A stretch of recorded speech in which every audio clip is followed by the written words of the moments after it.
Salam sejahtera Malaysia, denyut nadi suara rakyat bergema di channel ini. Terima kasih kerana bersama-sama dalam channel ini untuk mendapatkan berita-berita dan ulasan-ulasan terbaik untuk seluruh rakyat Malaysia.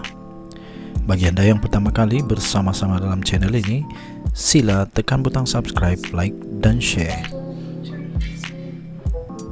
Malaysia kita punya, cintai Malaysiaku, kita jaga kita. Sekali lagi, bagi anda yang pertama kali, sila tekan butang subscribe, like dan share. Kita mulakan berita menarik hari ini. Salam sejahtera Malaysia, denyut nadi suara rakyat bergema di channel ini. Sebelum itu saya nak kata dulu, jangan pula lepas ini ada pula orang-orang yang tak puas hati, yang tuduh lagi kata kerajaan salah guna kuasa, melantik itu melantik ini dengan untuk kepentingan diri sendiri, untuk kepentingan parti dan sebagainya. Sebab ini Agong sendiri yang kurnia surat cara pelantikan tahu. Jadi jangan pula kata lepas ini Perdana Menteri Anwar Ibrahim yang lantik. Tak ada. Yang bagi surat cara pelantikan adalah Agong. Kepada siapa? 5 hakim. Jadi lepas ni, kalau memang salah, dijatuhkan hukuman bersalah, jangan pandai-pandai hina mahkamah. Jangan pandai-pandai nak kata mereka dipergunakan lah oleh kuasa ni lah, apalah, macam-macam lah. Sebab kalau kamu buat begitu, seolah-olah kamu mempersoalkan credibility yang di Pertuan Agong tahu.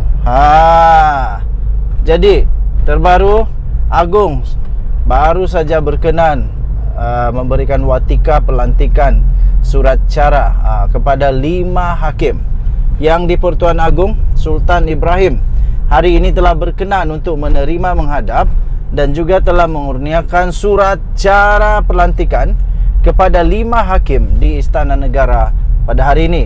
Istiadat yang berlangsung di Singgasana kecil Istana Negara itu dimulakan dengan pengurniaan surat cara pelantikan kepada Hakim Mahkamah Persekutuan, iaitu Datuk Hanifah Fariqullah dan Datuk Wazir Alam Maidin Merah. Jadi mereka ni memang berkredibiliti, tidak perlu dipersoalkan. Memang Agong yang bagi mereka surat cara watika pelantikan ini. Jadi jangan pula lepas ini kata Anwar yang lantik lah, Anwar yang itulah. Tak ada. Anwar mungkin ada cadang, tapi yang bagi watika, yang akan membuat keputusan akhir adalah Agong. Walaun semua kena tahu benda tu. Jangan pula spin, putar-putar dunia lepas ni sampai rakyat bengong. Seri Paduka Baginda turut berkenan mengurniakan surat cara pelantikan kepada 3 lagi hakim Mahkamah Tinggi, iaitu Su Tiangjo, Alexander Sio Hau Wai dan Amilati Anak Parnel.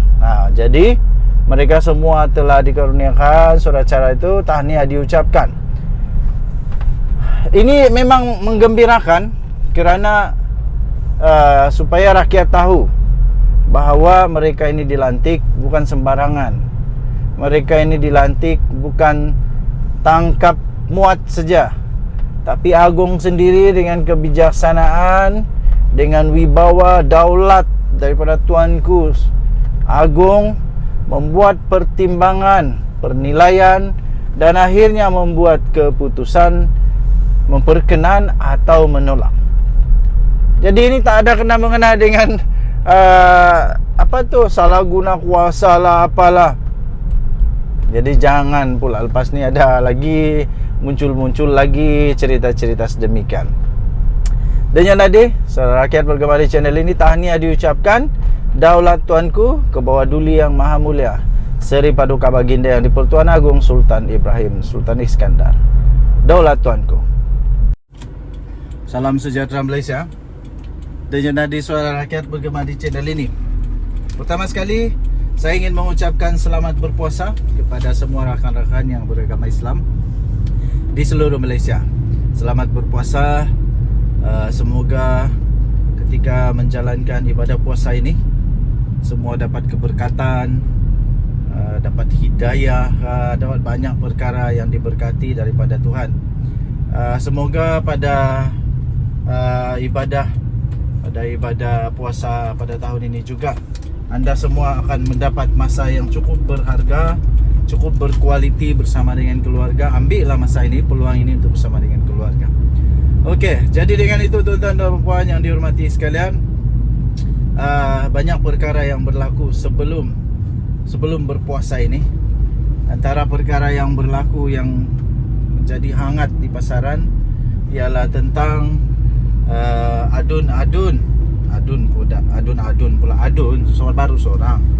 adun daripada Bersatu yang mengisytiharkan sokongannya kepada Perdana Menteri Datuk Seri Anwar Ibrahim dan Menteri Besar, of course Menteri Besar Selangor lah.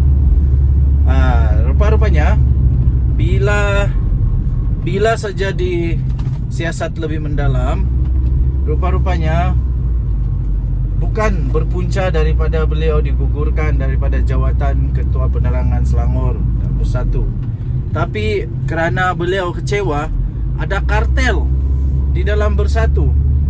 Ada kartel di dalam Bersatu yang didalangi oleh manusia puak, manusia yang diketuai oleh manusia yang baru sehari dua dalam Bersatu. Siapa dia di Selangor? Siapa di Selangor yang baru sehari dua dalam Bersatu pasti terasa pedasnya. Oh, baru sehari dua dalam Bersatu, trip jadi bos sudah. Memanglah orang sakit hati. Jadi ada satu artikel daripada Sahabudin.com yang saya ingin kongsikan kepada anda. Artikel ini baru saja diterbitkan dan memang sangat seronok untuk dibaca dan kongsi. Cakap sajalah terus terang, kumpulan kartel itu ialah Azmin Ali. Azmin Ali kah ketua kartel itu? Kalau mengikut logik, betul jugalah mungkin Azmin Ali, sebab Azmin Ali lah yang baru sehari dua dalam Bersatu. Baru berapa tahun dia dalam Bersatu, masuk Bersatu, jadi tiba-tiba kena bagi pangkat luar biasa besar.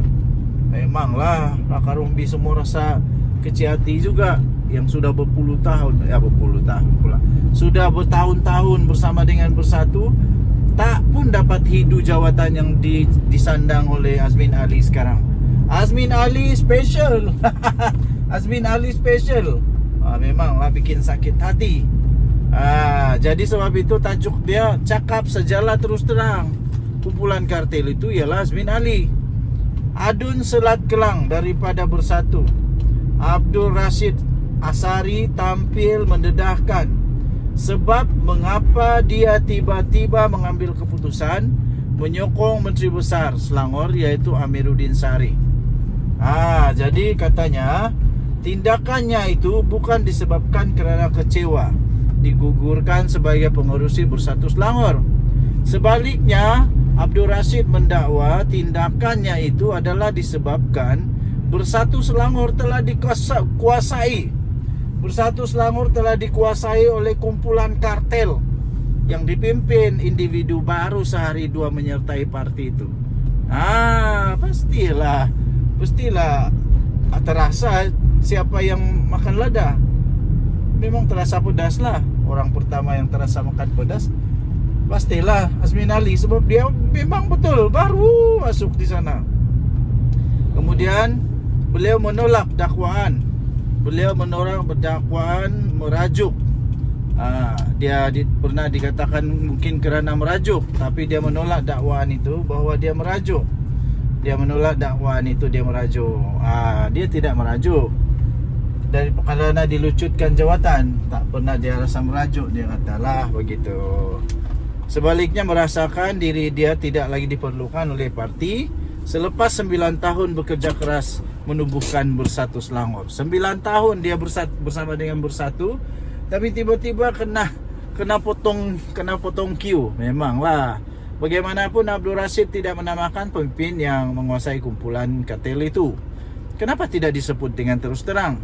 Bukankah bila menyebut kumpulan kartel dalam politik di negara ini, ia tidak lain merujuk kepada Azmin Ali yang merupakan pengerusi Bersatu dan ketua pembangkang di Selangor.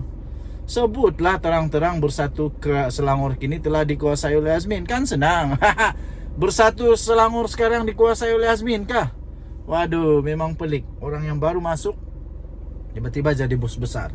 Selaku ketua Bersatu Selangor sebelum ini, Abdul Rashid seterusnya mendakwa beliau dipertanggungjawabkan mengenal pasti calon parti untuk bertanding pada PRN tahun lalu. Sebelum PRN tahun lalu, Presiden Bersatu Muhyiddin Yassin meminta saya memberikan nama calon untuk bertanding mewakili parti kepada jawatan kuasa pemilihan, dia kata. Tetapi lebih separuh nama ketua bahagian yang saya cadangkan itu dihumban keluar kerana ada kartel mau membawa orang masing-masing sebagai calon Bersatu. Orang-orang yang menggantikan itu pula adalah calon bidar terjun yang baru sehari dua sertaikan parti, katanya. Tetapi pada PRN hanya menang majoriti berpuluh-puluh sahaja. Padahal jika ketua bahagian bertanding boleh menang majoriti lebih besar, katanya menurut utusan Malaysia. Rashid pada 6 Mac lalu mengumumkan beliau menyokong pentadbiran Amiruddin tanpa paksaan dan yakin tindakan itu akan memanfaatkan penduduk Selat Kelang menerusi kerajaan yang stabil. Katanya keputusan itu dibuat dengan rela hati, tanpa sebarang paksaan. Selepas saya meneliti tita ucapan Sultan Selangor memuji kerajaan negeri berada di landasan yang tepat demi kemajuan dan kesejahteraan rakyat, katanya lagi. Tambahnya, tengok apa yang disebut Abdul Rashid. Ini tulisan daripada Sabuddin Husin lah. Dia kata, tengok apa yang disebut Abdul Rashid mengenai pemilihan calon ini pun dengan mudah difahami, merujuk kepada kelakuan Azmin Ali lah. Nak berselindung pun, nak segan-segan menyebut nama Azmin, buat apa lagi? Untuk apa lagi nak berselindung dan segan-segan nak sebut nama Azmin Ali? Sebut je lah, kata Sabuddin Husin. Saya pun kata gitu jugalah. Sebut sajalah. Lagipun kamu memang sudah pun bakal dipecat, dikeluarkan, dibuang daripada Bersatu. Keahlian akan dilucutkan. Jadi bikin apa lagi? Hormat kepada orang yang tak hormat kamu. Begitulah mungkin maksud Sabuddin Husin. Okey. Wow, hebat nih ada kartel di dalam Bersatu. Saya fikir akan ramai lagi yang tak puas hati dengan Azmin Ali. Betul jugalah apa yang Abdul Rashid kata. Dia sudah berjuang lama mati-matian bersama dengan Bersatu. Tiba-tiba ada orang yang belum pun nakil balik di dalam Bersatu, tiba-tiba jadi bos-bos. Semua dia yang conquer, begitulah. Kita jumpa lagi, bye-bye.